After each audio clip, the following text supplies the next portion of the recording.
Assalamualaikum warahmatullahi wabarakatuh.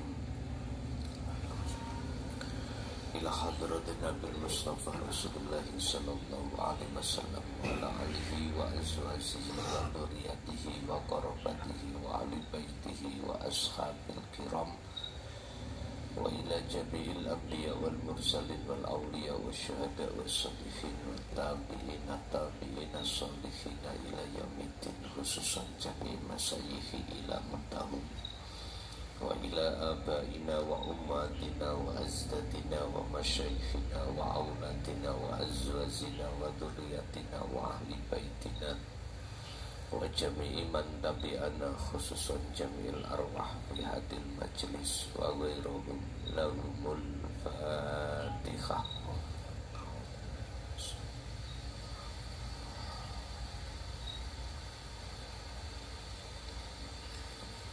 Bismillah, alhamdulillah, la hawla wa la quwwata illa billah. Asyhadu an la ilaha illallah wa asyhadu anna Muhammadan abduhu wa rasuluh. Allahumma salli wa sallim wa barik alaihi wa ala alihi wa ashabihi ajma'in, amma ba'd. Dumateng para alim ulama, sesepuh bini sepuh, tokoh masyarakat, tokoh agama sewilayah Kota Madia Surabaya, tepatnya di Semampir.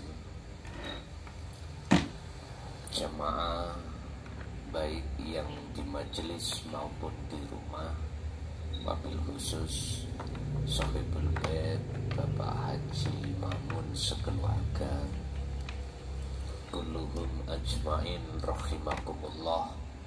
Alhamdulillah, dalam kesempatan malam hari ini kita masih diberikan Allah anugerah yang berupa dikumpulkan kita di satu majelis dalam rangka ta'lim muta'alim, yang untuk malam hari ini kami akan membahas makalah Syekh Ibnu Athaillah dalam kitab Hikam makalah ke-11, di mana di situ akan menjelaskan cara mudah bagaimana jenengan di setiap sikon, setiap tempat, setiap aktivitas itu bertemu Allah. Urusan pertemuan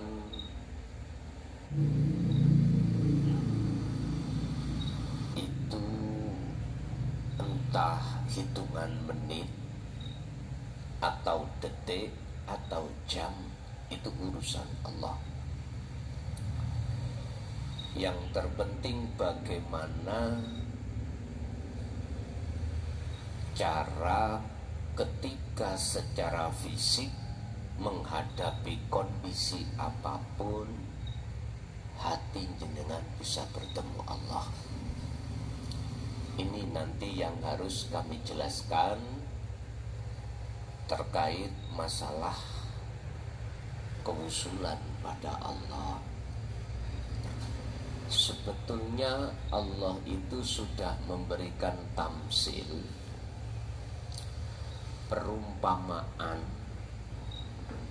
terkait hal itu.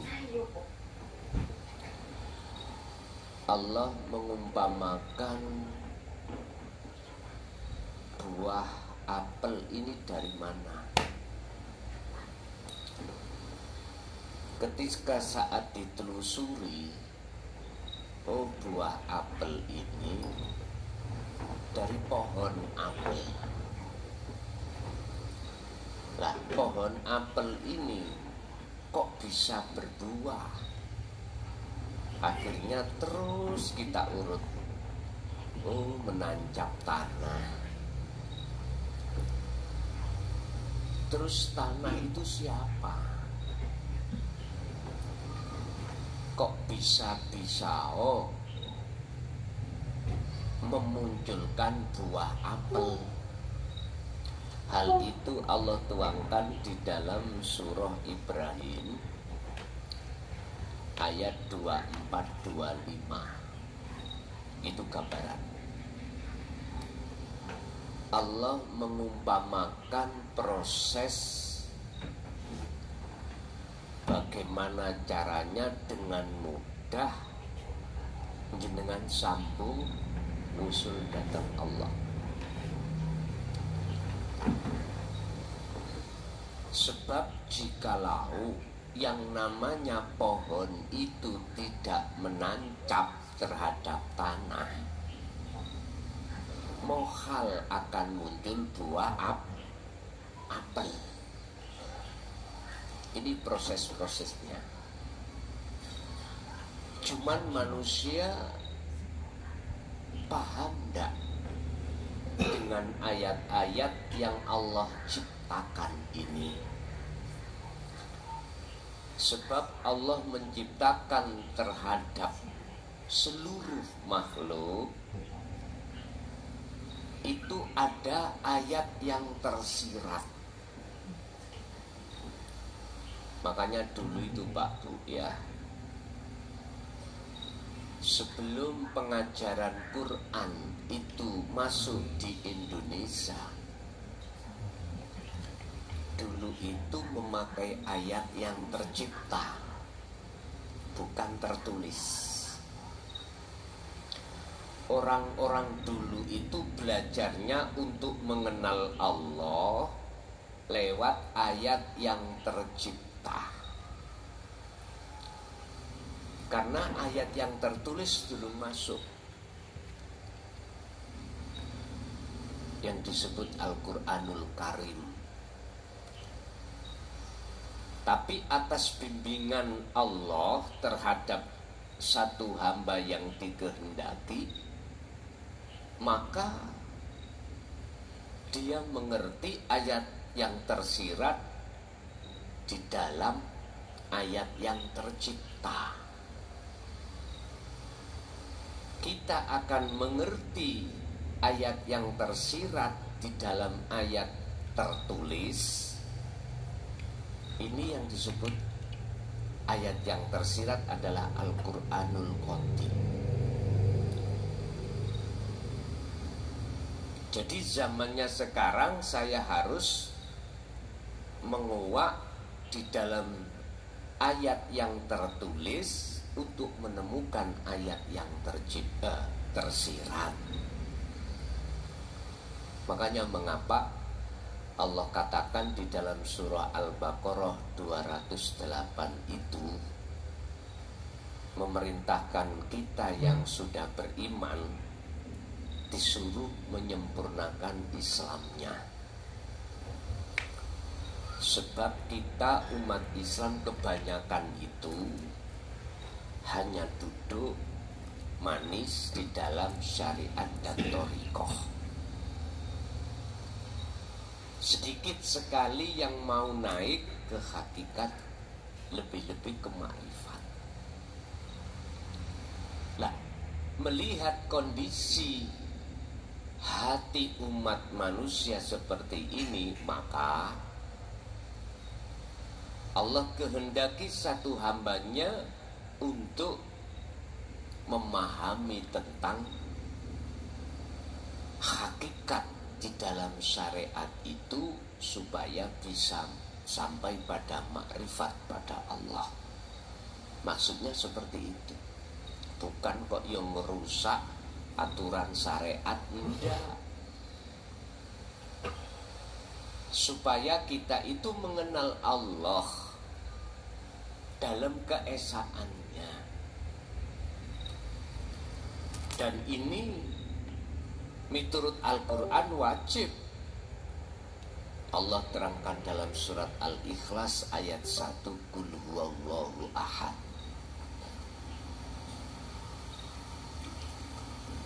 Tapi mohon maaf, proses untuk bisa menerima di situ terkadang kita belum bisa menerima. Sehingga kalau kita mengkaji tentang hakikat makrifat untuk menguak ayat yang tersirat di dalam ayat yang tertulis, kadang-kadang kita tidak mau karena belum paham. Dan itu proses setiap kita manusia memang seperti itu. Ketika dia belum mau, nggih tolong jangan disalahkan dulu. Karena beliau-beliau itu butuh proses,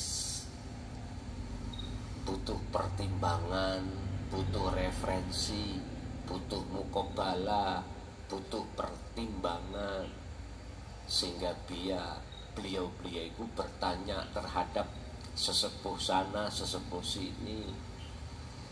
Itu sebagai proses aja. Padahal kita semua umat manusia itu sadar, di mana ada khalik, di mana ada makhluk, mesti ada khalik. Sadar. Kita manusia semuanya sadar kalau kita itu tidak hanya terdiri dari jasmani, tetapi juga rohani. Sadar. Tapi berhubung masih ada sesuatu yang menghalangi kita, maka proses penolak itu sudah wajar, Pak. Sudah wajar. Bapak Ibu hadirin, kembali kepada materi. Bagaimana cara mudah jenengan bisa bertemu Allah saat kondisi apapun? Atau boleh saya katakan, bagaimana dengan mudah ruhaniyah sampean ini di posisi ahad ketika saat menghadapi kondisi apapun. Qala musannifu rahimahullah, monggo menawi sing ngagem kitab saged dilihat makalah ke-11. Idfin mendemo sira wujudaka ing wujud ira. Bapak Ibu, kita sadar dalam syariat dulu asalnya kita kan gak wujud lah gitu ya. Wujudnya kita sebab diwujudkan yang wujud, yaitu Allah. Berarti aslinya kita itu tidak wujud.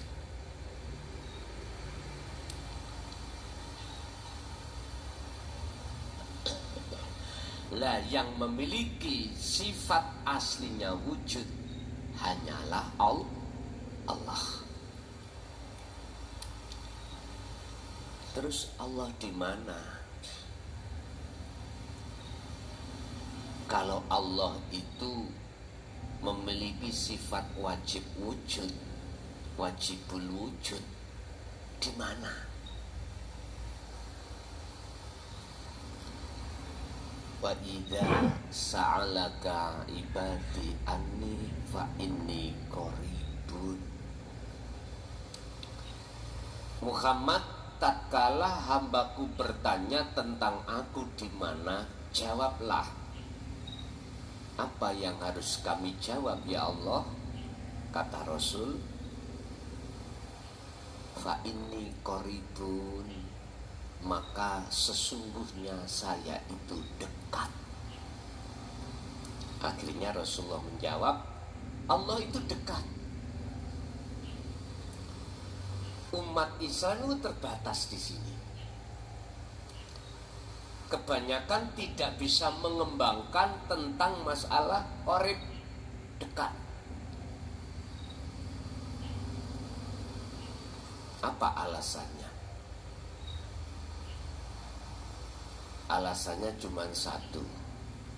Wa yastahibbunal hayatad dunya alal akhirah.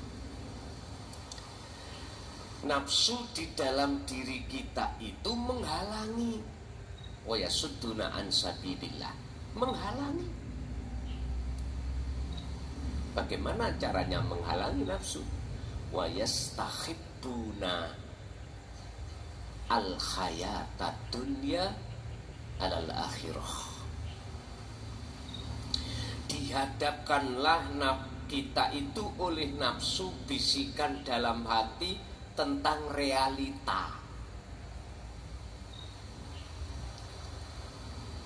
tentang akal. Contoh, niki klengkeng.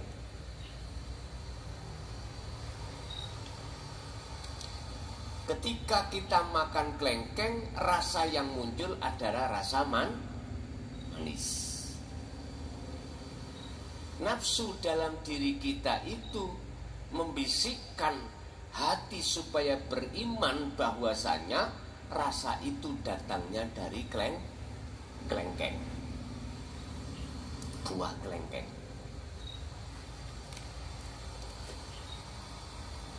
Padahal di dalam rasa itu ada cahaya. Di dalam cahaya ada wujudnya Allah, hidup. Dan karena hidup itulah akhirnya klengkeng ini seakan-akan membawa rasa manis. Berarti apel tadi asal muasal dari mana? Tanah. Di dalam tanah itu ada hidup. Mungkin kita mengatakan gini, Pak. Protein yang dibutuhkan oleh pohon itu, itulah wujudnya Allah. Isi bingung, Pak? Kalau terus ki menisan ngeluh, ya. Bahasa orang nekat itu gini, Pak, terkait innani anallah, yang mengatakan munculnya buah apel itu disebabkan karena adanya enzim atau protein yang terkandung di dalam tanah.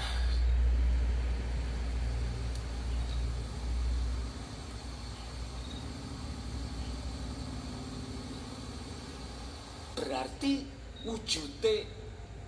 wujudnya apel itu sumbernya dari situ, iya. Aslinya apel itu gak wujud. Yang wujud adalah protein ini, asupan yang dibutuhkan oleh pohon apel.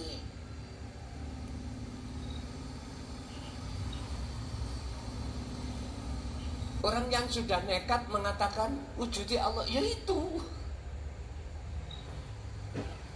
Tapi bahasa surat Ibrahim iki laksana seperti itu. Lu aslinya yang bagaimana?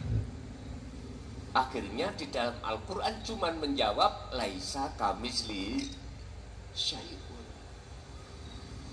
Mumet maneh. Lah katanya Allah dohir, Allah batin. Mana wujudnya dohir, wujudnya batin? Hamba Allah sing nekat, kula ngomong sing nekat lho ya. Kebenaran di dalam dikeluarkan secara dohirnya, ini ayatnya ada dohirnya. Di dalam dikeluarkan, nyatanya Allah batin didohirkan tentang wujudnya. Ini bagi mereka yang sudah diahad loh Pak ya, akan bisa memahami dan diperbolehkan untuk melakukan seperti ini. Karena apa? Karena yang sudah diahadkan selain Allah kan sudah nggak ada. Berarti sing dawuh sinten? Allah toh. Ya wujudmu iku sejatine wujudku. Wujud dohir yang jenengan iki dunia saisine. Iku wujud dohir Allah.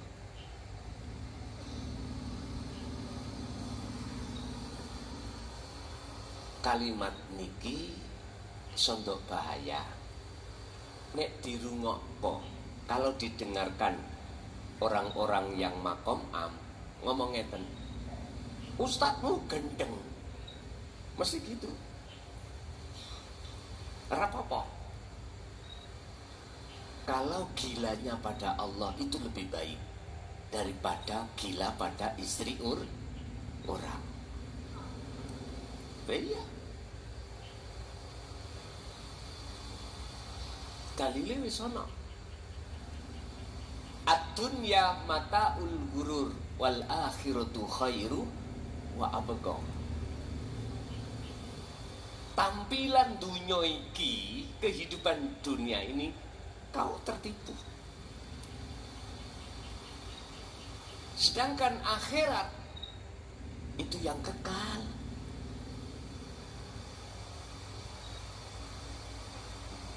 Bapak Ibu hadirin jamaah rahimakumullah. Kembali kepada wujud nyatanya Allah dhahir lan batin. Wis ngeten. Iki ada cahaya nurullah. Nurullah ya wujudin dunia saisine. Allah dawuh supaya wujudku asline itu dikenal oleh hambaku, maka tak nyatakno wujud batinku iku terhadap wujud dohirku, yaiku rupa nurullah. Wujudin nurullah dunya saisine mafis samawati wa mafil ard. Setrum ngomong, aku ben dinyono diimani ono wujud, tak nyatakno wujudku. Setrum ngomong, berapa mana cahaya ini?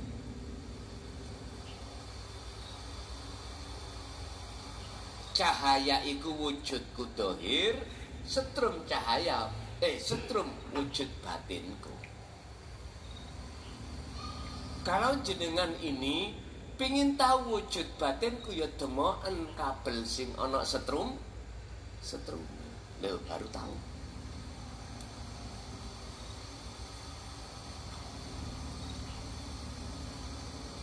Mana letak laisa kamislihi sayun?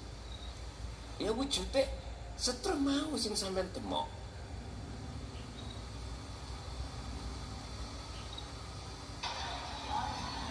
Ada di situ, Pak. Jadi jenengan bila mana ada satu keinginan nyatakno wujude Allah, maka hilangkanlah wujud Anda. Faktulu anfusakum, matenono keakuanmu. Hei makhluk, patenono keakuanmu. Rasa iman keakuanmu ada iku patenono. Inilah maksud idfin, mendemo sira wujudaka ing wujud ira fi ardil khumuli, ing dalam bumi khumul. Di bumi khumul itu bumi sing sepi. Bumi khumul itu bumi sepi.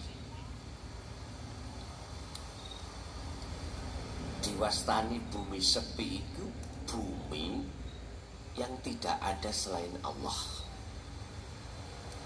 Berarti bumi kefanaan. Kefanaan perkara selain Allah. baru ketika jenengan kefanaan selain Allah, disitulah saat itu juga, detik itu juga akan nyata wujudnya Allah. Ibu bapak, pandangan mata dohir selain Allah makhluk ini ya wujud. Tapi sing kula maksud tadi, pandangan mata hati inilah untuk hanya menyaksikan wujudnya Allah.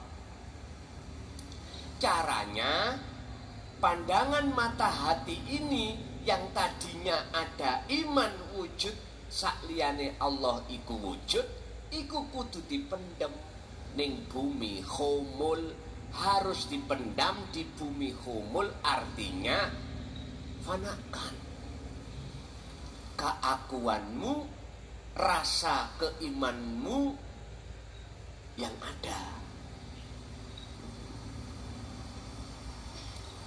Sebab jikalau tidak jenengan fanakan, maka nggak akan pernah ruhaniyah jenengan itu akan nyatanya Allah, akan nyata wujudnya Allah, nggak akan pernah tahu.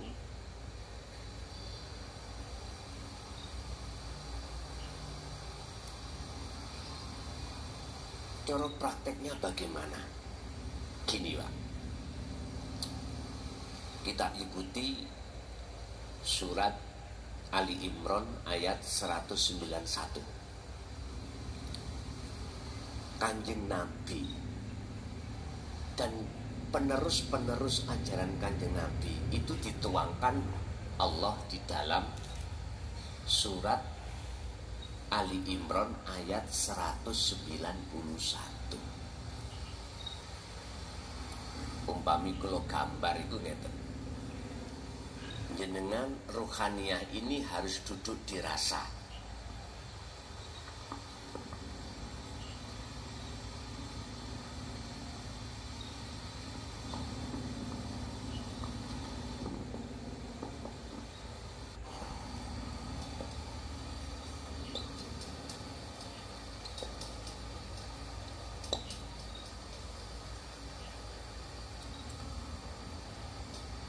Ruh,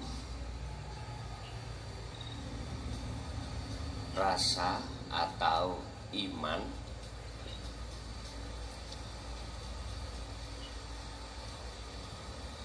nur makrifat atau cahaya, hidup atau Allah wujudnya, wajibul wujud. Teorinya ngeten. Alladzina yadhkurunallaha qiyaman wa qu'udan wa ala junubihim. Entah dengan berdiri jasad Anda, entah dengan duduk jasad Anda, entah dengan berbaring jasad Anda. Urusan menghadap terserah. Akal ini Pak, lepaskan dari perkara-perkara urusan dunia. Disertai dengan hati jenengan, roh duduk oning rasa. Duduklah di iman. Maksudnya ya apa? Rasa yang ada di dalam hati jenengan, yang tadinya rasa diri makhluk yang melakukan, rasa manis yang ada di dalam buah kelengkeng, faktulu anfusakum, lepasan, sampai lepas. Atau miturut makalah ini idfin wujudaka fi ardil humul, pendemen di bumi humul, fanakan, tiadakan keakuan dirimu sebagai makhluk yang berzikir ataukah yang berkholwat, hilangkan. Ataukah langsung mawon kewujudan jenengan fanakan.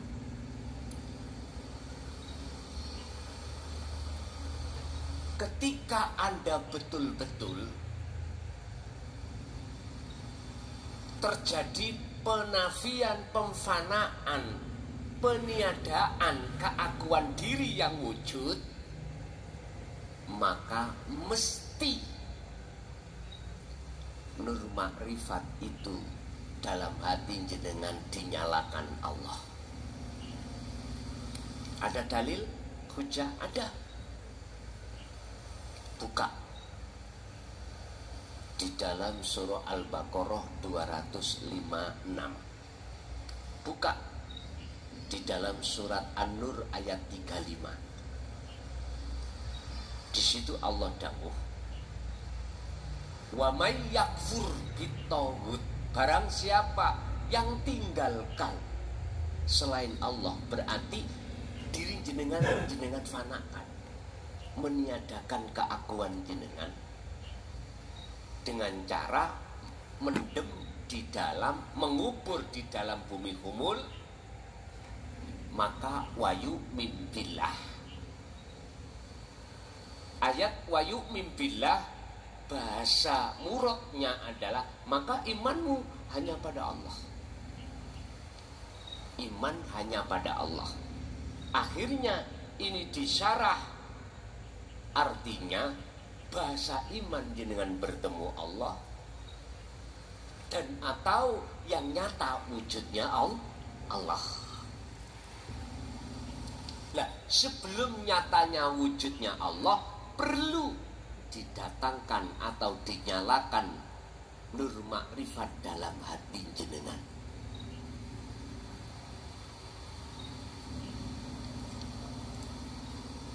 Prosesi orang kholwat itu ada di sini memang.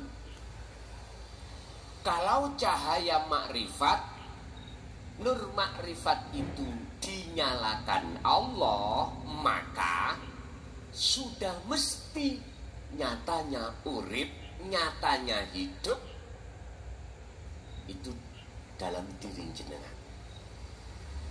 Yang tadinya aku sebut laisa kamislihi syai'un itu. Akhirnya ada golongan yang nekat, kebenaran itu dikeluarkan, pasti digendeng-gendeng wong, pasti jenengan disesat-sesat no makom am, itu pasti Pak. Lah ngomongin ngeten nih, aku iki Allah, ngoten nih. Itu Allah, semuanya Allah. Akhirnya dokter mengatakan ini pilnya habis ini. Itulah kebenaran dikeluarkan di tengah-tengah orang umum. Nah itu tadi jenengan ini YouTube tambahan luwih umum. Lho iki ngelmu contoh aja, jadi biar gak bingung. Mengapa harus kita fanakan? Untuk ingin nyatanya wujudnya Allah, kita fanakan kewujudan kita sebagai makhluk. Lanjut, ayo makolahnya. Fama mongko utawi buah apel atau klengkeng, nabata kang cukul, kang muncul mimma saking pohon opo klengkeng atau opo apel, mimma saking pohon. Lam yudfan, status pohon iku manakala tidak diencepno, tidak diencepkan, tidak ditancapkan di bumi ini, maka la yatimmu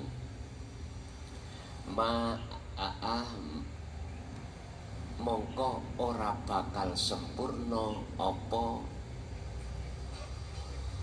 nata ijuhu buah.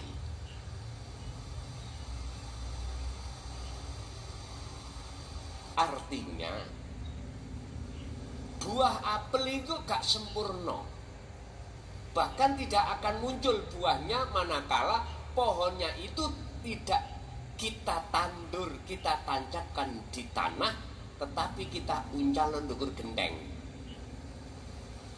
Pohon ini loh kita uncalkan, atau kita uncalkan di atas keramik, berbuah boten.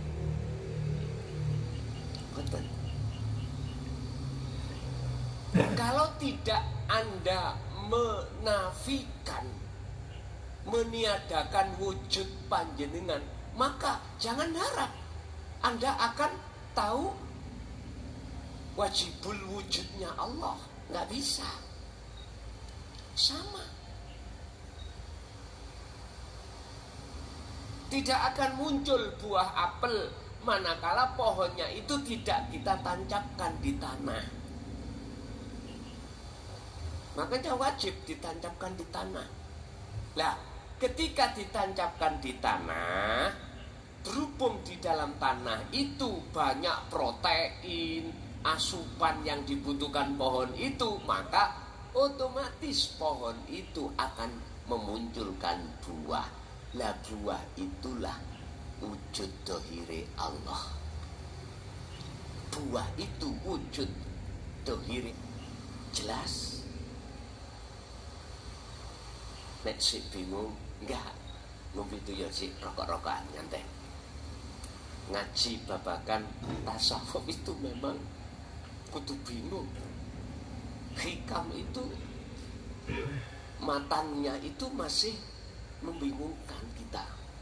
Harus kita butuh syarah. Syarahnya piye? Makhluk syahid, inti pengertian maksud beliau Syekh Ibnu Athaillah dawuh yang seperti ini maksudnya piye? Maksudnya bagaimana? Ternyata ringkese ngeten, Pak. Lakukanlah zikir di mana ruhaniyah sampai itu duduk di rasa, duduk di iman yang benar. Artinya iman di mana wujud Anda tidak ada. Tiadakan kewujudan kita sebagai makhluk. Sebab harapan kita nyatakan wujudnya Allah. Syaratnya wonten mriku. Sami kali ngeten. Iki spidol, Pak. Terus tak tutupi kopiah. Sampai kapanpun, kalau spidol itu ketutupan kopiah, nyatane spidol itu sampai tidak tahu.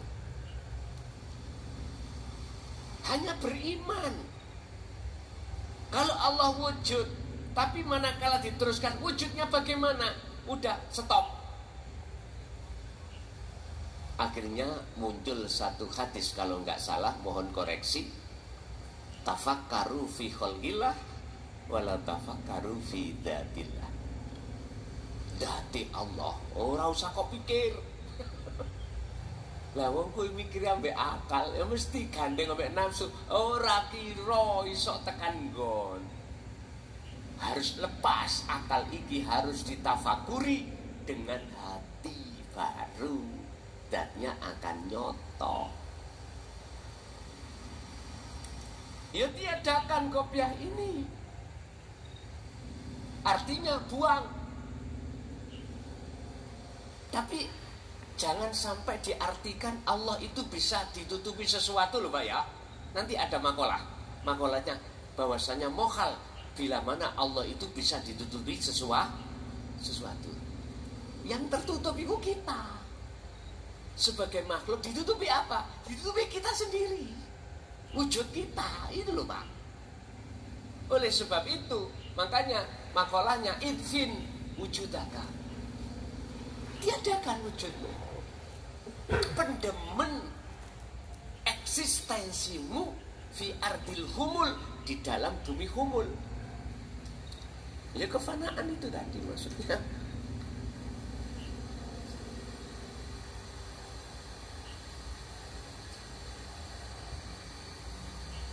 Bapak Ibu, inilah kebenaran dari satu makalah tentang menyatakan wujudnya Allah. Jadi buah apel itu Pak, asalnya kan nggak ada, asalnya nggak wujud. Seakan-akan wujudnya ini karena pohon itu toh ya. Tapi kita lupa kalau asupan ini yang menjadikan wujudnya apel. Lah apel ini sebetulnya wujud dohirnya asupan tadi. Apa asupan yang dibutuhkan? Namanya ini protein. Nah, dan protein itu ada di air.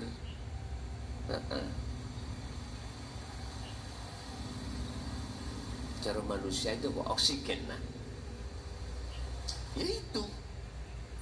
Jadi jikalau kau jenengan pingin tahu nyatanya Allah dohir, ya wujud raimu iku, jadi dia. Mohon maaf. Wujud kita ini dohir, makhluk.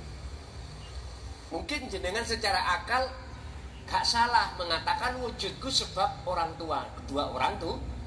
Kalau kedua orang tua itu tidak ada hajat, ya gak mungkin wujud kita. Memang secara akal saya terima. Tapi apakah kau tidak sadar beliau Nabi Isa tanpa bapak?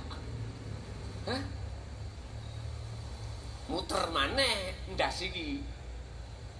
Iku artinya dengan adanya percontohan beliau Nabi Musa, putranya dari seorang ibu Siti Maryam, menandakan bahwasanya asline wujude apel itu bukan dari pohon itu. Wujud kita anak bukan dari orang tuh.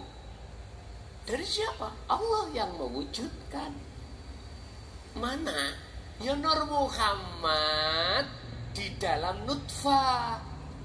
Oke, jadi asupan tadi protein saya sebut Nur Muhammad. Lah Nur Muhammad itu nyatanya Allah. Sehingga di dalam surat Al-Hadid Allah berkata huwal awwalu wal akhiru wadh-dhahiru wal batin, ada di situ Pak. Tapi yo tolong makom am ben gak bingung apa kebenaran di dalam, jangan diucapkan, cukup mengatakan apel wujud iku sebab yang mewujudkan Allah. Wis wonten mawon ya gak ngeluh.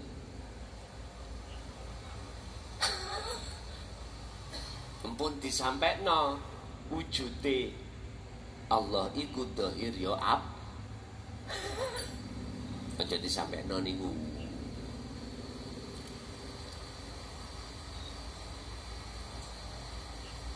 Mungkin satu dawuh ngeten Pak. Tadi sudah saya katakan wujudku Allah biar dikenal oleh hambaku, saya nyatakan secara lahir berupa Nurullah. Wujudnya Nurullah yaiku dunya saisine termasuk jenengan kali kula. Tapi iku duduk wujudku. tambah ngeluh. Pun biar gak ngeluh mumet, langsung masuk di dalam makalah ini. Hilangkanlah rasa keakuan wujud kita sebagai makhluk yang ada. Dengan cara pun ketika jenengan berdiri atau dengan duduk atau dengan berbaring, lepaskan pikiran-pikiran dalam akal kita tentang urusan selain Allah. Lalu hati jenengan masuk di dalam rasa bahwasanya kita tiada, yang ada dalam diri kita hanyalah Allah. Udah, sampai ikuti terus itu. Mengke nanti Anda akan terasa maknyut. Maknyut itu ya apa, Pak? Udah, sampai ini kelepasan diri. Sudah nggak ingat apa-apa. Urusan durasi, apakah dibikin Allah detik, menit, jam, urusan Allah. Terkadang itu juga terjadi proses di mana jenengan ini ruhaniyah tahu keluar dari jasad. Anda tahu jasad Anda duduk atau berbaring, dan atau proses Allah membentangkan kejadian, jenengan dimasukkan alam gelap. Itu proses pembersihan syirik, proses proses kesuluhan jenengan pada Allah. Gak usah takut. Nanti alam gelap itu akan lepas, bertemulah alam yang amat terang. Udah, dibawa kemana jenengan oleh Allah? Udah. Wa aslimu lahu, pasrahlah pada Allah. Udah. Gak usah takut. Jenengan tidak akan pernah takut tatkala dimasukkan Allah dalam perjalanan itu, manakala jenengan faqatis tamsaka bil urwatil wuthqa, pegang teguh terus dzikir sirul asrar. Lah fungsinya dzikir sirul asrar yang tidak berucap, tidak berlafaz, sudah tidak bahas nama, itu pertama adalah su'aul basirah, rasa. Artinya fungsikan rasa di dalam diri jenengan itu, iman dalam diri jenengan fungsikan. Yang tadinya jenengan merasa keakuan diri makhluk yang melakukan apapun, lepas. Kalau ini betul-betul jenengan lepas su'aul basirah, mesti ainul basirah, nyatanya Allah. Nyata wujud, nyata wajib wujudnya Allah dalam diri panjenengan. Akhirnya jenengan ditaruhlah hakul basirah ketika, oh iya, aku iki Allah.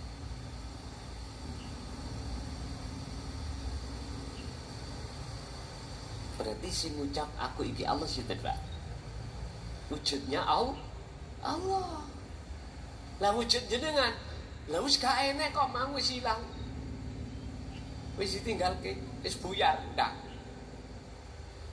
Ceritanya sudah enggak ada. Inilah Pak proses kalau kita membahas tauhid, tahali menuju tajalli. La ilaha illa anta menuju la ilaha illa ana. Ini yang para masyayikh gak berani menyampaikan.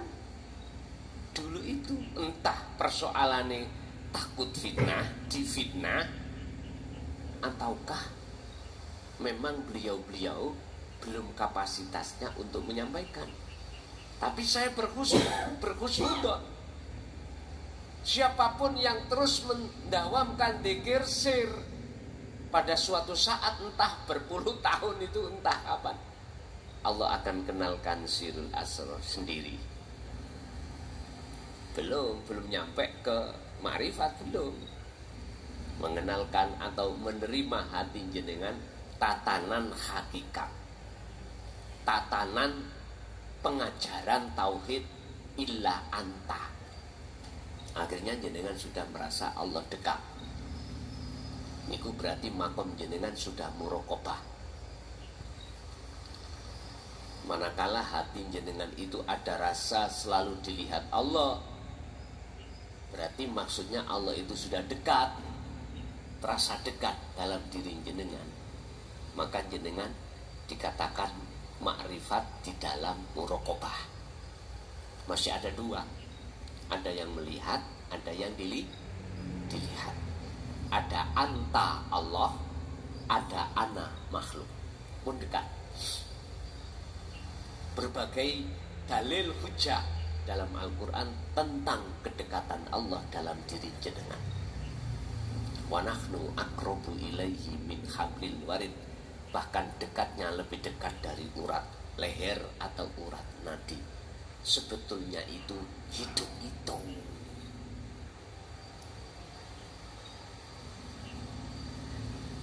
Berarti urip mang tadi yang asalnya itu koyok-koyok seperti ada di tanah. Ada di tanah loh ya. Merambat. Tahu merambat ya? Berjalan di pohon, gitu. Akhirnya sampailah ke buah apel.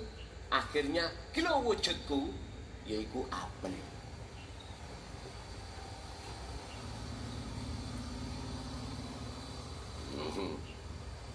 Syirik lupa jenengan mungkin. Hati-hati. Itu diterangkan Allah di dalam surah Al-Anbiya ayat 29. Kalau belum nyatanya Allah di dalam diri jenengan, maka nggak boleh. Yo aku iki Allah. Nanti ada sendiri. Sing dawuh iku bukan kita, makhluk, tapi hidup itu. Nah itu akan nyata dawuh dalam diri jenengan kalau diri jenengan itu sudah tiada. Niki memang corong ngaji babakan bab niki yang paling ditakuti oleh banyak ahli hadis, ahli Quran, ahli fikih, ya tentang kewujudannya Allah yang paling ditakuti. Akhirnya memunculkan makalah kafir zindik.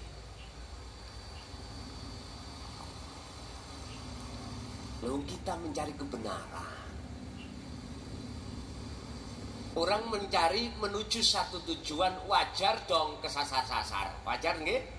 Wajar, harus kesasar-sasar jenengan mriki wau.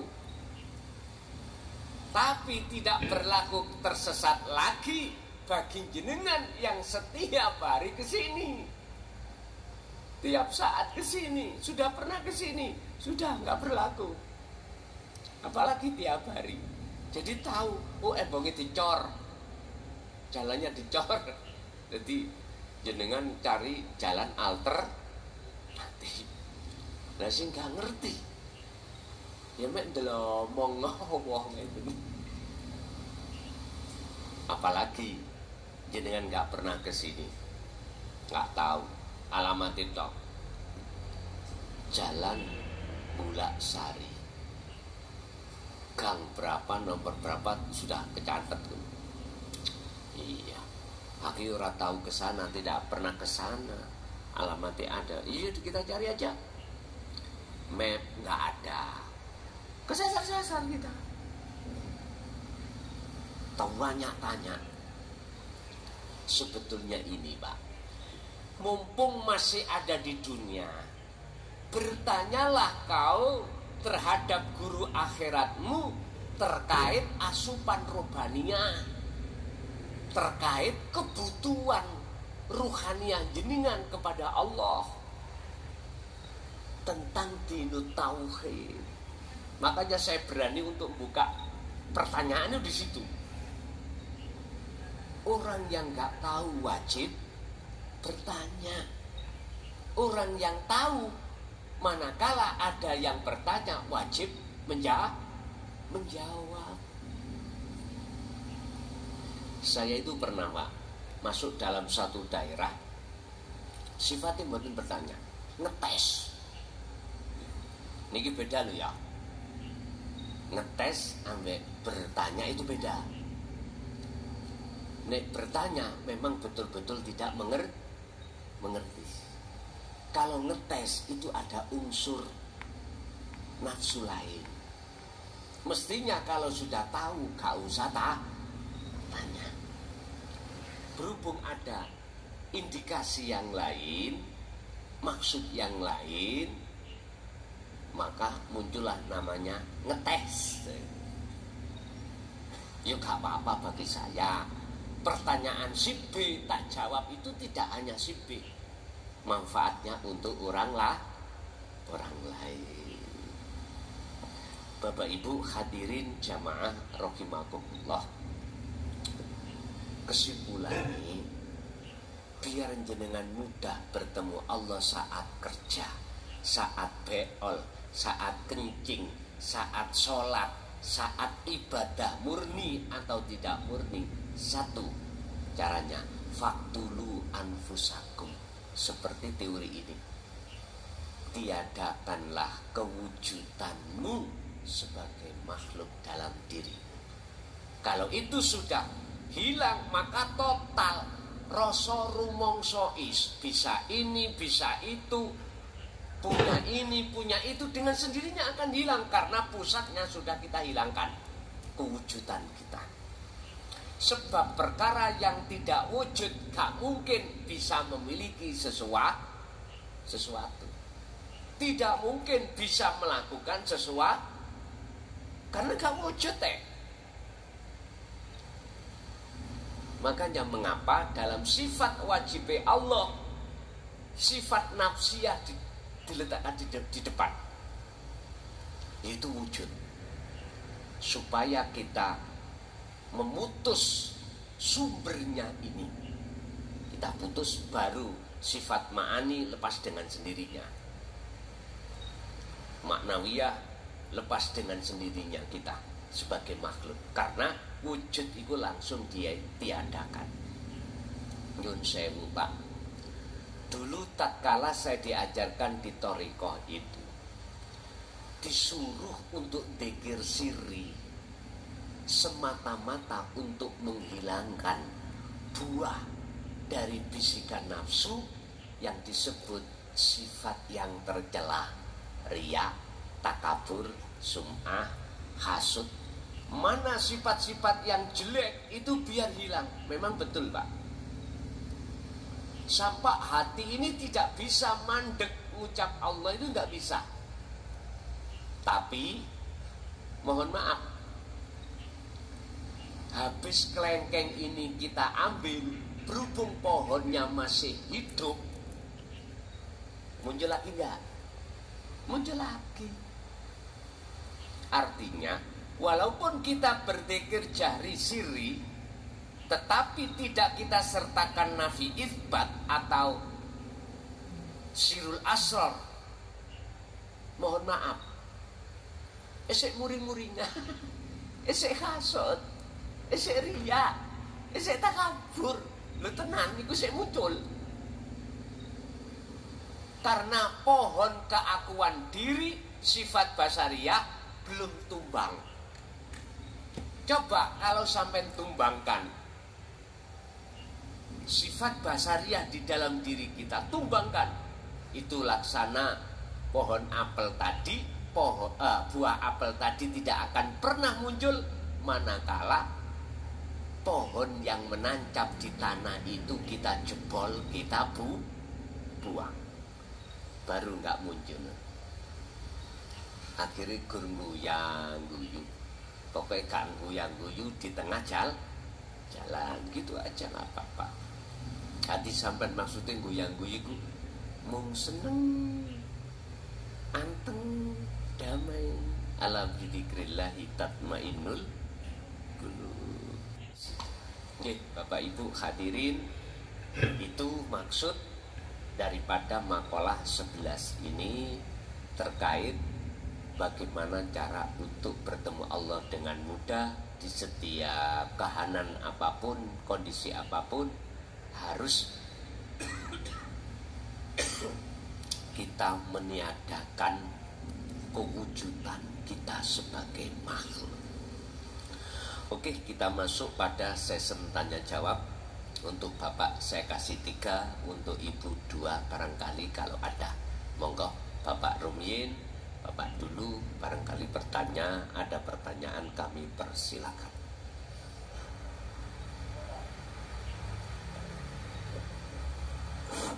Assalamualaikum warahmatullahi wabarakatuh. Nama saya Sahid Yai dari Tembero, Kecayan, Pasuruan. Salam takdim saya terhadap dengan Yai. Ada yang mau saya tanyakan Yai. Apakah pikiran, akal itu bagian dari cahaya Yai? Cahaya Tuhan Yai. Apakah Akal, pikiran atau kerentaknya hati kata orang Jawa, apa itu termasuk cahaya juga? Iya. Terima kasih Yai. Assalamualaikum warahmatullahi wabarakatuh. Waalaikumsalam warahmatullahi wabarakatuh. Apakah akal, pikiran, dan hati itu bagian daripada cahaya? Saya jawab iya. Iya. Yang dimaksud cahaya di sini ada 2. Ada nurullah, ada nur makrifat. Ya. Ada nurullah, ada nur makrifat.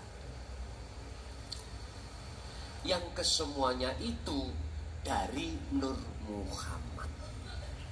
Apa maksudnya Nur Muhammad? Allah, sumber dunia dan seisinya. Allahu khalaqakum, asalnya dari Allah, karena yang menciptakan Allah. Wa ma ta'malun, dan apa yang muncul dan timbul dalam diri semua makhluk itu sumbernya dari Allah. Bahkan nafsu ya dari Allah. Tapi bahasa syariat, oh jangan Pak, nafsu atau iblis Allah ciptakan dari api. Malaikat, akal, ini dari cahaya. Terus manusia Allah ciptakan dari tanah. Beda dong. Makanya bahasa syariat tetap benar, tapi bagaimana caranya berbagai 3 nama tadi yang asalnya tidak sama itu jadi sama. Kita harus masuk di dalam asupan rubaniyah. Artinya kita harus masuk di dalam pendidikan ilmu untuk mengesahkan Allah. Kalau ilmu itu sudah kita dapatkan, muncul satu keimanan. Yang dimaksud keimanannya itu secara hakikat tidak dari nama-nama 3 tadi, enggak. Terus dari siapa? Dari sumbernya, yaitu Nur Muhammad. Lah Nur Muhammad itu siapa? Allah. Wiji yang terjadi pada hidup. Wiji kang tumati sak lepeti urip. Kalau bahasa kita itu wujud jenengan itu dugi sel yang ada di nutfah. Ini sel yang ada di nutfah, itulah wujud rohania kita. Sebab itu enggak muncul, juga akan muncul jenengan. Enggak jadi jasad ini. Enggak jadi. Jadi jasad ini wujudnya ruhaniah itu. Lah ruhani wujudnya Nur Muhammad. Lah wujudnya Nur Muhammad adalah wujudnya laisa kamislihi syai'un itu.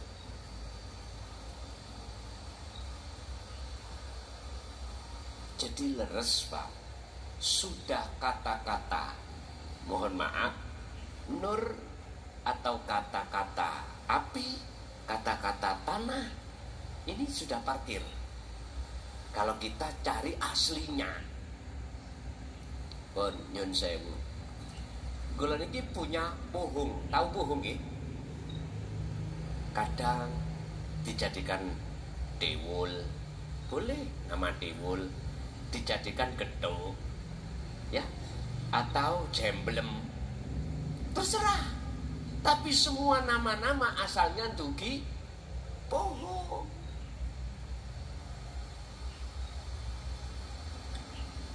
Ini kalau di Indonesia namanya air. Di Arab bukan Pak, ma. Di Inggris bukan. Paham gak maksud gue? Kita itu harus sampai pada keahad ini, biar tidak akan pernah muncul sifat yang dilarang oleh Allah yang disebut sifat tercela, biar gak muncul, langsung masuk pada sumbernya. Cuman Jok harus tahu prosesnya gitu loh Pak ya. Artinya miturut syariat gak salah. Akal malaikat itu diciptakan dari cahaya. Nafsu iblis itu diciptakan dari api. Terus kita manusia diciptakan dari tanah. Apa perbedaannya di antara berapa hal itu? Makanya ini harus kita selami terus masuk-masuk. Akhirnya kebenaran akan kita ketahui. Oh, semuanya itu innalillahi wa inna ilaihi raji'un. Begitu Pak ya. Nggih. Lanjut.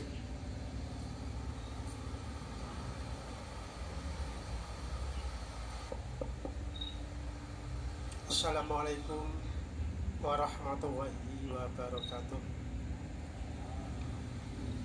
Saderengipun kula tanglet kalih Gusti ingkang ngongkos tunggal, kula matur nuwun sanget marang Gusti kang murning dumadi ingkang sampun ngusikaken dhateng kula. Angka kalih kula matur nuwun sanget ingkang kagungan dalem ingkang sampun masilitasi dhateng para derek. Ingkang angka 3 matur nuwun sanget kalih Gusti ingkang sampun rawuh rumiyin. Kula mungkin dengan bahasa Indonesia Pak. Masalahnya banyak teman-teman ini nggak ngerti bahasa Jawa, bahasa Madura, bahasa Indonesia. Nah, kalau bisa bahasa Indonesia. Nggih, sepuntene derek. Maaf nggih. Mangkaten Gus. Niki dalam surat Fatihah kula niki jumbuhing manah ngeten. Dalam surat Fatihah niku ada ayat yang nomor 5 menawi salah mboten ingkang unglipun iyyaka na'budu wa iyyaka nasta'in. Hanya kepadamu Allah kula nyembah dan hanya kepadamu Allah kula nyuwun tulung. Lah jumbuhing dhateng mana nggih kula pribadi niku sing minta ya sing dimintai, sing dimintai ya sing minta. Lah niki pertanyaane kula, napa kula angsal nyuwun? Niki pertanyaane kula ngoten. Dados nyuwun Gusti madharaken hal menika sebab nika jumbuhing manah kula ingkang wingi-wingi. Mekaten matur sembah nuwun. Assalamualaikum warahmatullahi wabarakatuh. Waalaikumsalam warahmatullahi wabarakatuh. Maksudnya ngeten loh Pak. Maksudnya begini. Bapak ini tanya status di dalam surat Al-Fatihah salah satunya itu ada bunyinya iyyaka na'budu wa iyyaka nasta'in. Hanya kepadamulah aku menyembah dan hanya kepadamulah aku minta pertolongan. Pertanyaannya adalah, bolehkah saya itu meminta, padahal yang meminta dan yang diminta itu adalah pelakunya satu? Bolehkah saya berdoa? Pun sekarang saya proses melihat dari ayat tersebut. Ada dua, Pak. Ada makhluk yang meminta dan memohon, ada Khalik yang dimohon. Bahasa iyyaka na'budu, hanya kepadamu, berarti posisi Anda itu masih di muraqabah. Ayat ini masih di muraqabah. Muraqabah itu apa? Jenengan sudah merasa bahwasanya Allah itu dekat, tapi belum ketemu. Inilah yang maksudnya ketika saat Rasulullah didatangi malaikat Jibril dan bertanya tentang mahwa al-ihsan. Setelah iman kan ihsan, Pak ya. Apa sih ihsan itu? Iman yang sudah benar. Iman yang sudah benar adalah iman di mana dalam hati sampai sudah tidak ngimani adanya selain Allah, selain Tuhan yang bisa menolong, yang bisa bergerak, yang bisa memunculkan rasa, yang bisa macam-macam selain daripada engkau nggak ada. Berarti si muraqabah. Ketika jenengan posisi muraqabah, mboten napa-napa.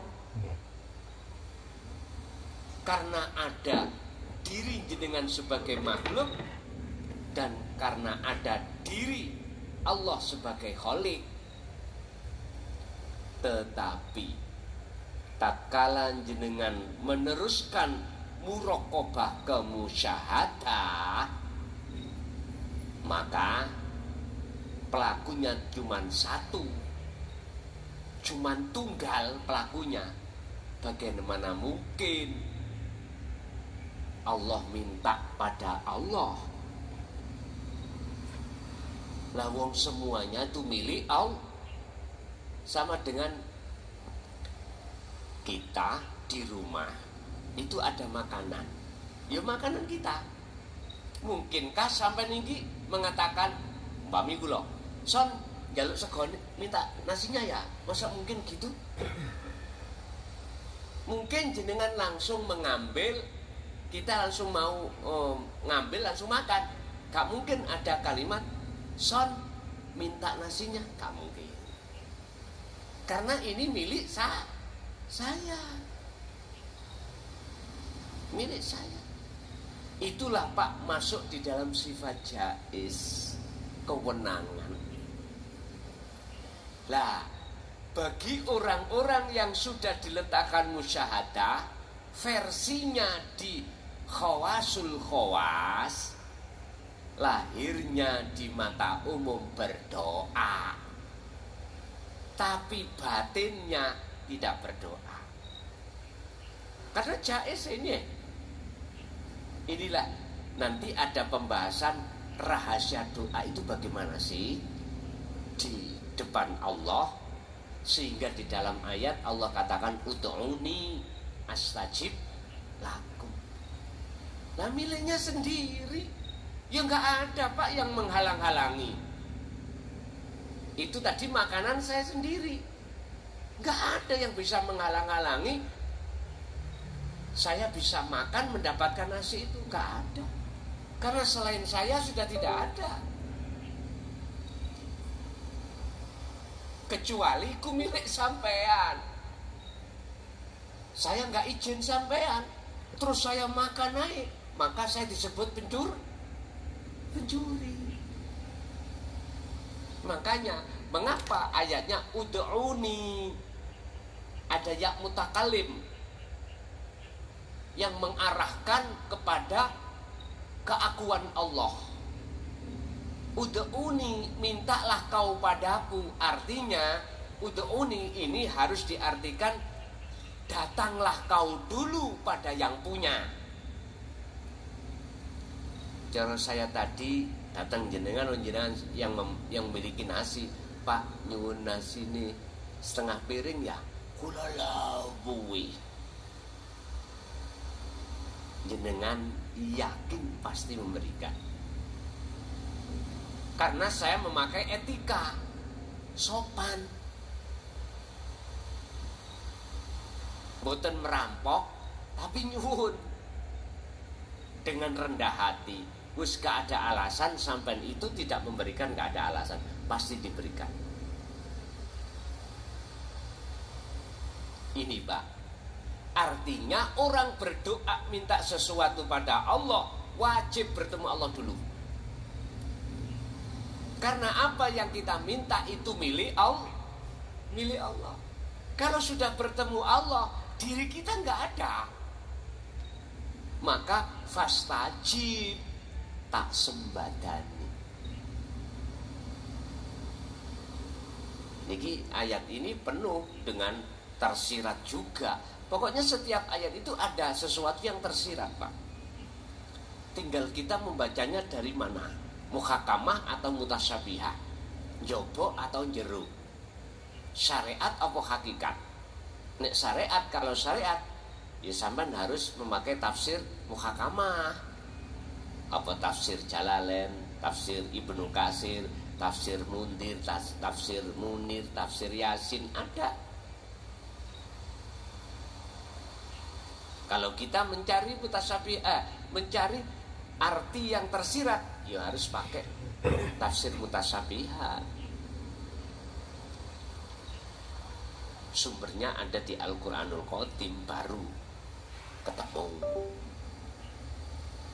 Bapak Ibu hadirin, kalau jenengan diletakkan di musyahadah terus di khawasul khawas, secara lahir boleh Pak berdoa, tapi secara ruhaniyah jenengan tidak menghadap terhadap yang diminta, tapi menghadap ini wajah tuaj, ya berarti tunggal. Kalau seperti itu, ya jangan disebut doa. Mana mungkin Gusti Allah itu njaluk nang Gusti Allah. Oke. Iku sifatnya jaiznya Allah. Tapi kalau jenengan duduk di musyahadat di makom khos, mboten boleh doa, nggak boleh memang. Mosok Gusti Allah njaluk. Boten. Masa Gusti Allah minta? Sebab semuanya miliknya. Jadi wis cara dohir wis tidak Allahumma. Nah, inilah wong jadab. Kelakuane majeduk itu orangnya. Jadi saya naik, tung Allahu Akbar, gak sholat ya, gak salah karena gendenge. Gitu, jadab itu kan seperti itu. Sifat jaiz itu menang segala-galanya. Karena semuanya milik Allah, milikku Allah. Wis. Makanya orang gila dalam hukum negara itu tidak bisa disentuh, nggak bisa disalah, apalagi dapat sertifikat menur. Wah, polisi nggak berani Pak nilang, nggak berani menghukum, manakala ditengarai melanggar undang-undang, nggak bisa. Di desa saya itu ada Pak, tetangga desa,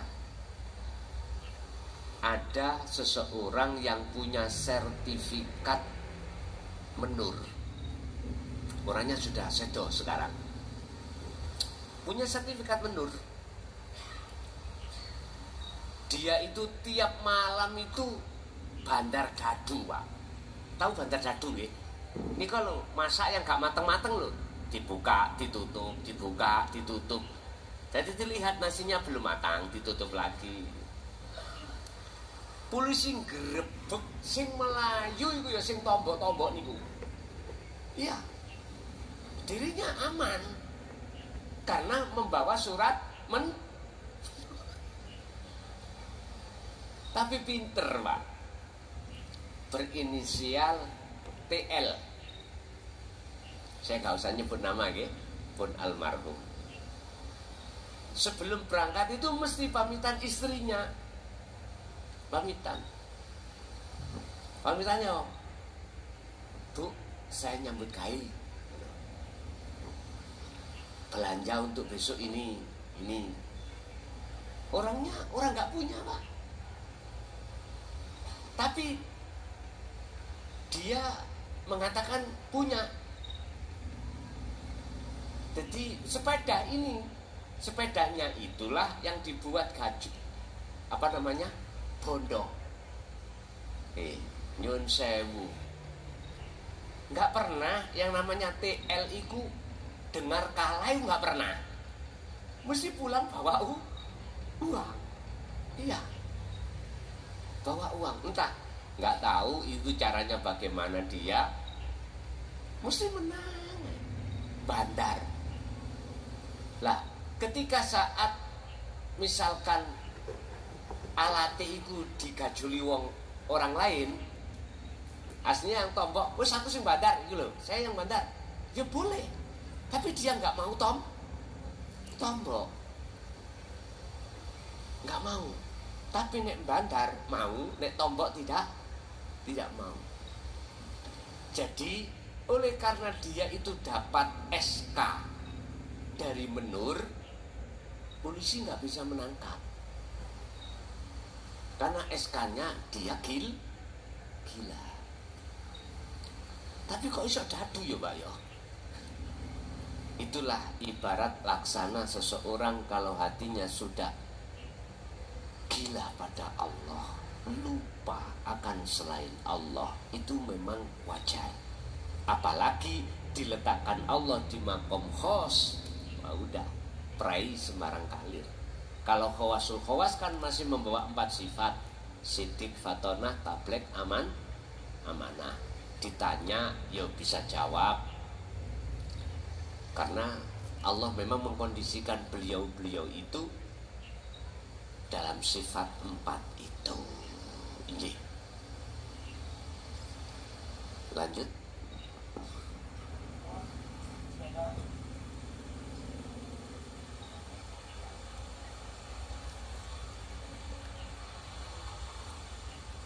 Assalamualaikum warahmatullahi wabarakatuh. Matur nuwun Gus yang selama ini telah memberikan pencerahan.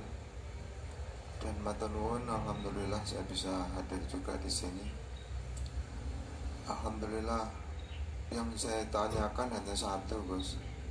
Setelah kita kholwat khusus, setelah kekosongan tadi, yang pertama terasa itu jelek masuk itu, setelah itu nggak lama, Gus. Keinginan saya memang kepinginnya itu lama gitu, untuk bercinta ataupun bertemu dengan Allah tadi. Tapi nggak pernah lama, yang pertama. Yang kedua, pada saat kita kosong dalam aktivitas apapun, seperti kholwat umum gitu ya,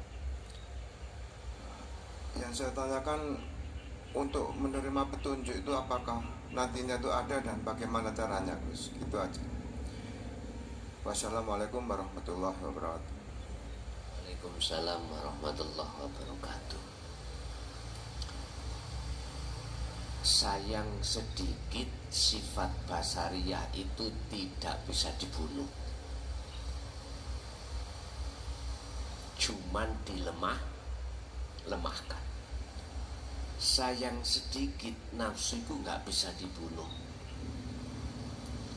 cuman hanya dijina. Lah matinya nafsu, matinya iblis itu menunggu hari kiamat. Matinya nafsu sudah tidak ada pada diri kita kalau kita sudah mati.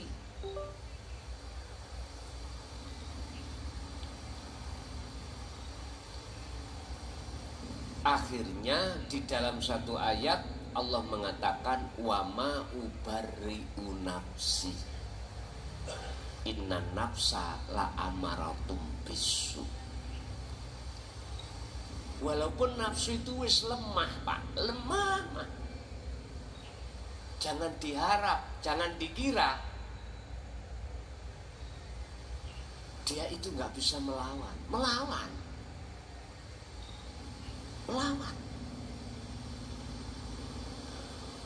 Orang yang pernah dimasukkan penjara, ya,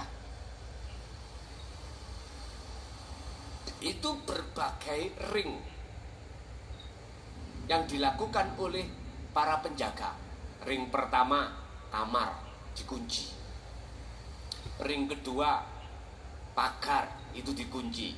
Ring ketiga, ada pintu untuk keluar masuk. Orang itu juga dikunci.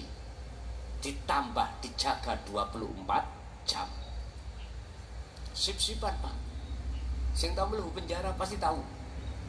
Tapi jangan dikira kita yang ada di kamar lemah, nggak ada keinginan untuk keluar. Saya dulu ya kepingin ya keluar. Akhirnya keluar dewe. Ngetok nanggone anak bojo, nutul balik maneh.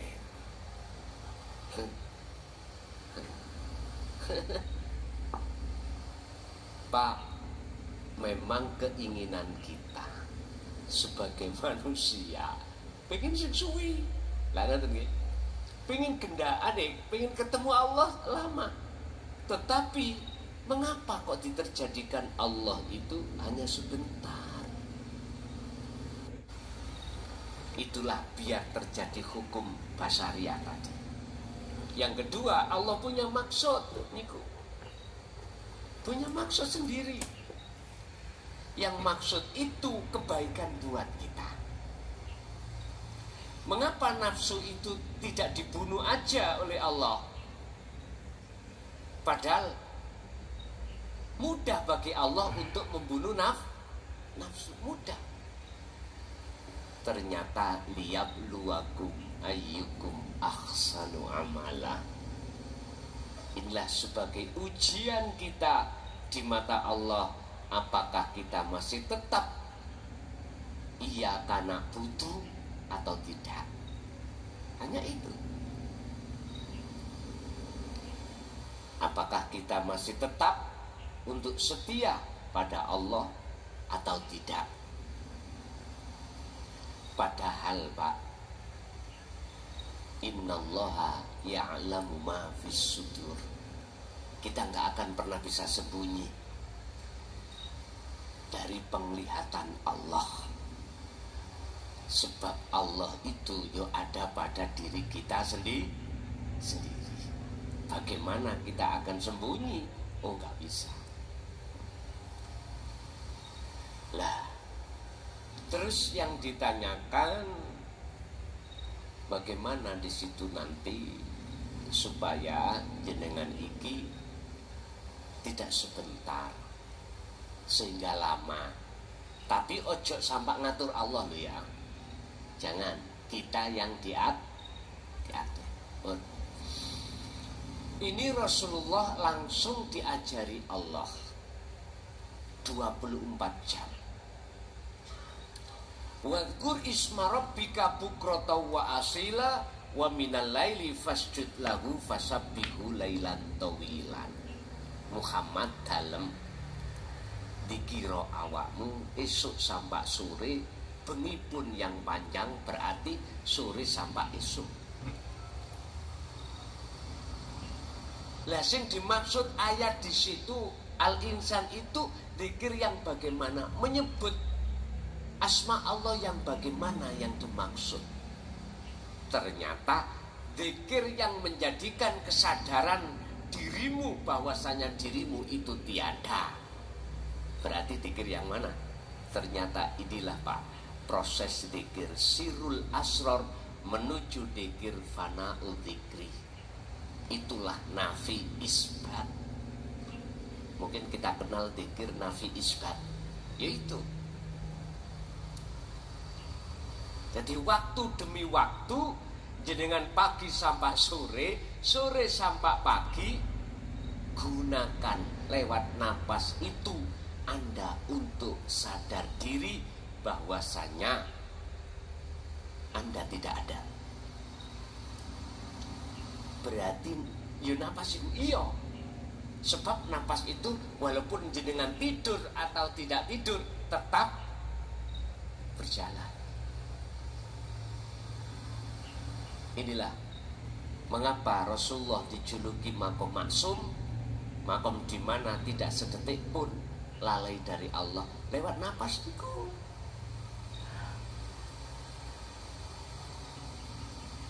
Apa bisa kan? Jasad kita kerja, jasad kita kelon, jasad kita makan, jasad kita repot, terus hati sambung pada Allah. Ini pertanyaan. Saya jawab, sejak kapan Gusti Allah gak iso? Yang seperti itu. Sejak kapan kita gak percaya kalau Allah itu bisa segala-galanya? Berarti jenengan tanya, tak jawab, yang jawaban saya mengandung pertanyaan. Bisakah kita itu jasad repot, hati sambung terus nang Allah? Tak jawab. Sejak kapan kau itu masih ragu sama Allah? Kalau Allah nggak bisa seperti itu, wis, nggih bingung Gus nek jawaban koyo ngono kuwi.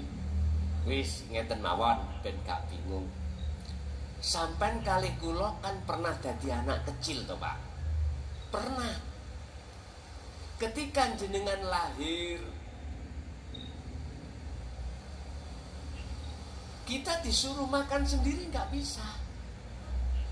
Kadang tangan ini keliru ke irung, gitu ya, keliru ke kuping, ke mata,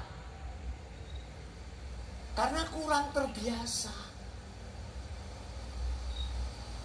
Ketika saat sudah diajari dan dibiasakan anak kecil itu makan sendiri dengan tangannya sendiri, walaupun lampunya mati jenengan, sampean beton nasi, bawa nasi, memasukkan nasi ke mulut nggak pernah kesasar. Padahal ya lampunya peteng. Itu artinya Pak, apapun sikon jenengan kali kula niki tidak akan pernah bisa menghalangi ruhaniah hati jenengan iku berzikir pada Allah. Tidak bisa. Contoh. Jenengan menghadapi kondisi dengan istri atau suami dengan anak yang gak cocok.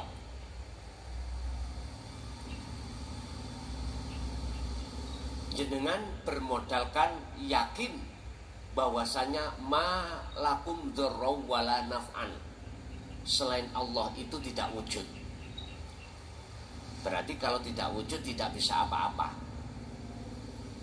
Lah terus nyatanya istri, anak, suami itu kok bikin pola gawe yang gak enak. Lah jenengan ini bisa langsung tembus melihat Allahnya, maka wujudnya anak, istri, suami tidak nyata dalam pandangan hati jenengan. Mana mungkin jenengan akan bisa terhalang dengan kewujudannya anak, istri, suami, sementara ketiganya itu dalam pandangan jenengan ini sudah tidak ada. Bagaimana mungkin sesuatu itu bisa menutupi Allah, padahal sesuatu di mata Allah itu tidak mempunyai sifat wujud? Tidak bisa, Pak. Jadi hal itu bisa selalu tertancap di dalam diri jenengan. Rahasianya adalah fastaqomu, istiqomah, terus berzikir. Bahkan Syekh Ibnu Athaillah di dalam salah satu makalah mengatakan la tatruk adzikra, jangan kau tinggalkan zikir itu. Senajano walaupun li adami hudurika ma'allahi bihi, walaupun zikirmu itu tidak bisa hudur terhadap Allah, tetap itu jalankan. Sebab luwih bahaya kau lupa lalai pada Allah sebab gak zikir daripada jenengan lalai atau gak hudur sebab kau berzikir. Oleh sebab itu la tatruk, jangan kau tinggalkan al-dzikra, terhadap zikir itu. Terus lakukan walaupun tidak bertemu, belum bisa bertemu, kok yen jenengan iki masih di muraqabah, Allah terasa dekat, terus lakukan itu. Allah sudah berjanji pasti akan ketemu. Nggih. Lanjut Ibu barangkali ada.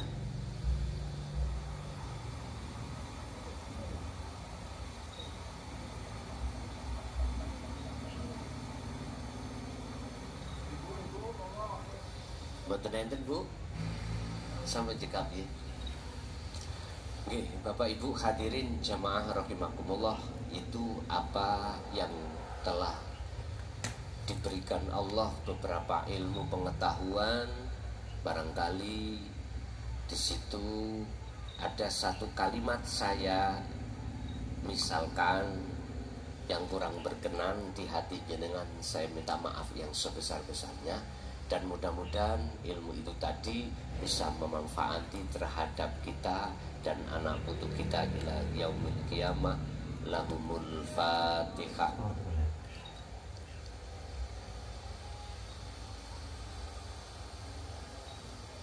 Akhirul kalam. Assalamualaikum warahmatullahi wabarakatuh.